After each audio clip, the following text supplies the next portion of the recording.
In Mystery History's opinion, the ancient ruins found upon the Plateau of Giza are some of, if not the most, heavily debated, heavily guarded, and most academically protected ancient site on Earth. Yet it remains one of the most talked about, mysterious, intriguing, ancient stonework of them all.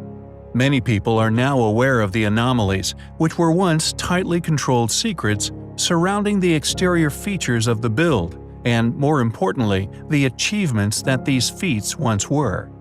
These inexplicable factors, the size of the megalithic exoskeleton, the vastly different ages of the casing stones, are now thought by many as the defining motive for a cover-up regarding the pyramid's true age and original purpose. Media blackouts, counterintelligence, and many other outlandish conspiracies now rife among the research of the site, from giants to UFOs.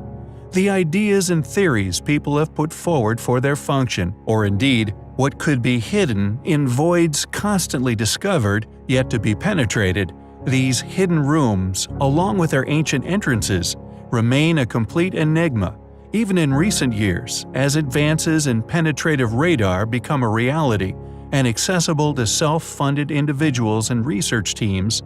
More and more voids, unexplained heat anomalies, and even air shafts not known of before continue to be discovered within these enormous mystifying structures. Yet, as mentioned, the subculture, many genuine yet misguided in their investigative method, yet also many funded individuals involved in many other hard-to-deny subjects, has successfully swamped the field with dis- and/or misinformation, creating opinionated followings with a successfully corrupted impartiality, deceptively manipulated into becoming said misinformation's advocates, rather than whence they came, an open mind, a skill for discussion, and an unbiased critical approach to subjects whose true nature are actively being protected. The predictably far fewer articles, books, and other logical, critical, impartial to all but fact, unwavering competent research done by many capable individuals, although adrift within an ocean of fallacy, shines much light upon some highly compelling yet albeit highly controversial features of the Plateau of Giza, features which may one day lead us to ultimately unlocking the pyramid's secrets and allowing us to finally understand what these structures' past functions truly were, not only in detail, but perhaps in an attempt of replication. During our own research, we have found some interesting similarities between Giza and Bosnia, among other lesser-known pyramid structures. And this curious yet continually reoccurring feature is now being more frequently discovered all over the world. The Great Pyramid of Bosnia, for example, a site discovered by Samir Osmanagic, has an ingenious river, which, after 3 years of research, was confirmed by him and his team to have had an artificial current.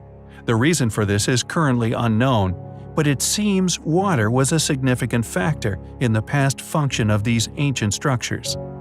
Water is a curious thing, and in many situations acts just like that of electricity. It runs in currents and travels through tubes like electric through cables. Yet no one seems to know what electricity is. We hypothesize that these water features are of tremendous significance when it comes to understanding the true function of these incredible structures. But I digress. The plateau has always intrigued me. Although buried by a desert sand, the solid sandstone below is of an unimaginable size and seemingly level, over 40 feet deep in some places, yet no one truly understands its origins. Indeed, structures as large as the pyramids would need impressive foundations, but the plateau, it seems, is far too large and, if man-made, bafflingly sparse of any ruins, structures which one would have presumed would have been the reason for its enormous construction. There is, however, another hypothesis, a legend that told of a lost labyrinth, a secret underground lair as big as a town, a secret underground structure so large and thus so easy to get lost within, it became known as the labyrinth. long spoke of but always dismissed as mythological. This due to a lack of any substantial evidence for its existence. That is, until a few years ago, when a groundbreaking rediscovery was made, yet unfortunately it seems, this groundbreaking event was somehow masterfully stifled, not shared by mainstream media, funded institutions with their armory of literature and magazines alike. Thus, it merely becomes an observational exercise in yet another display of the influence our currently controlling institutions have over public opinion, preventing an underground city of gigantic proportions buried beneath Giza never successfully achieving public notoriety. The sand of Harara was scanned by a Belgian-Egyptian expedition team in 2008 in an effort to research something known as the quarry theory, suggested by Petrie in 1889, following his finding of a great artificial stone surface measuring 304 meters by 244 meters. Petrie interpreted the enormous artificial stone plateau as the foundation of the labyrinth, concluding that the building itself, although long believed to have been totally demolished in the Ptolemaic period, had in fact survived and lay hidden for millennia. The surveys proved its foundation remained unpenetrated and still laid undiscovered beneath the sandstone, never lost, the possibility of the results being that of the roof of the labyrinth, all but proven true. The following is an excerpt from the dig's official report.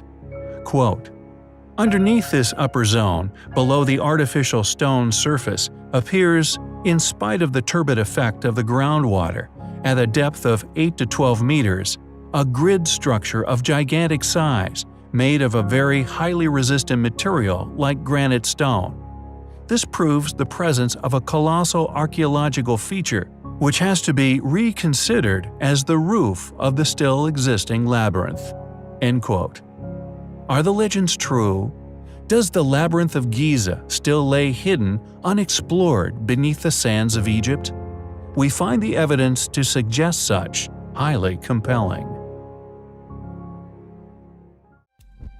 Hey guys, so a few months back I shared with you the story of adventurous geologists who had trekked far into the cold wilderness of Russia in an effort to catalog the largest megalithic site on Earth. So remote, they are steeped in legends of snow yetis and mysterious monsters devouring all who dare to venture into these remote areas.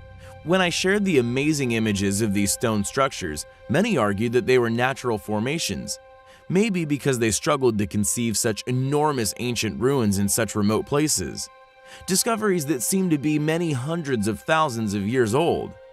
Maybe even as old as the giant Sphinx. More and more is being learnt about them.